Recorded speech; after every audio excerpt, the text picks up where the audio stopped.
এলাকার একটি বাড়ি থেকে যুবকের মৃতদেহ উদ্ধার ঘিরে বৃহস্পতিবার সকাল থেকে ধুন্ধুমার পরিস্থিতি পাণ্ডবেশ্বরের কুমারডিহি এলাকায়।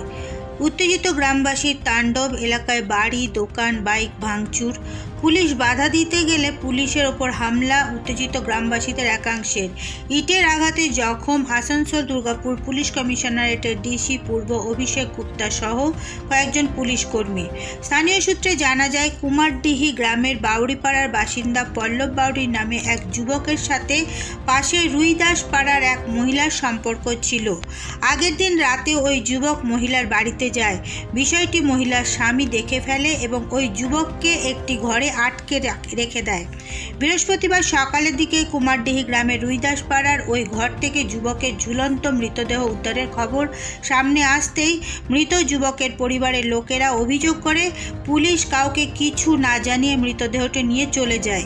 সেই খবর বাউড়িপাড়ায় জানাজানি হতেই ক্ষিপ্ত হয়ে ওঠে এলাকার বাসিন্দারা। এরপরে রুইদাস পাড়ার ওই বাড়ি সহ স্থানীয় দোকান ভাঙচুর শুরু করে উত্তেজিত জনতা। এই খবর পেয়ে ঘটনাস্থলে পুলিশ পৌঁছে উত্তেজিত জনতাকে শান্ত করতে গেলে চলে পুলিশের ওপর হামলা। উত্তেজিত জনতার ইটের আঘাতে ডিসি পূর্ব সহ কয়েকজন পুলিশ কর্মী আহত হয়। এরপরই শুরু হয় পুলিশের পাল্টা লাঠিচার্জ এবং ধরপাকড়। ঘটনায় বেশ কয়েকজনকে আটক করে পুলিশ। ডিসি পূর্ব অভিষেক গুপ্তা জানান, আইন মেনেই যথাযথ ব্যবস্থা নেওয়া হবে।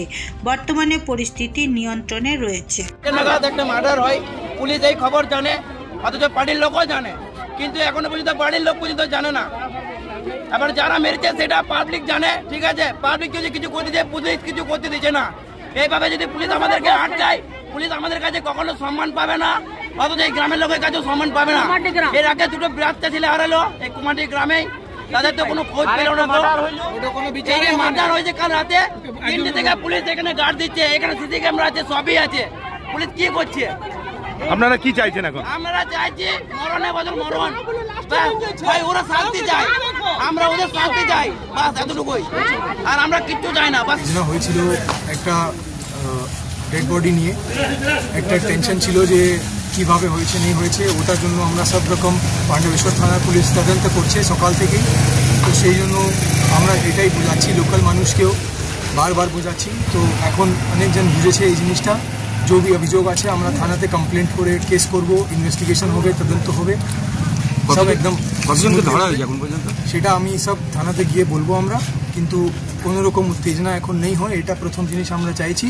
আর মানুষকে এটা বোঝাতে চাইছি প্রথমে যে এইসব উত্তেজনা করে কোনো লাভ নেই। আমরা তো সব রকম কমপ্লেন্ট নিচ্ছি, তো जो भी কমপ্লেন্ট আছে ওটা নিয়ে কেস হবে, ইনভেস্টিগেশন। স্যার কতজন পুলিশ ইনজিওর্ড হয়েছে? স্যার এখন 4 জন ইনজার্ড হয়েছে। বডি রিকভারি করেছে পুলিশ, ফার্স্ট ইমিডিয়েটলি হসপিটালে পাঠানো হয়েছে। এটা প্রথম রেসপন্সিবিলিটি আছে, এটাই স্ট্যান্ডার্ড প্রোটোকল, এর ছাড়া অন্য কিছু হয়নি। আর বাকি जो भी আছে সব investigation protocol, proper protocol follow করে হচ্ছে, সব কিছু আইন হিসাবেই হচ্ছে আর আইন হিসাবেই হবে। এটা আন্দোলন করে বা প্রোটেস্ট করেও কিছু আইন হিসাবে চেঞ্জ হবে না, যে আইন হিসাবে চলতে হবে সেরকমই চলবে। লাঠিচার্জ হয়েছে বলে অভিযোগ করছে। লাঠিচার্জ হয়েছে হয়তো এখানে যখন মানুষকে তাড়া করা হয়েছে, তখন 2-1 জনকে বলা হয়েছে যার যেতে, যখন উত্তেজনা করেছে তখন। কিন্তু অনেকজন আমরা দেখেছি যে সেরকম যেটা হয়েছে ডিস্টারবেন্স হয়েছে, ওটা আমরা ইমিডিয়েটলি সলভ করে আবার পিসফুল সিচুয়েশন রিস্টোর করতে পেরেছি।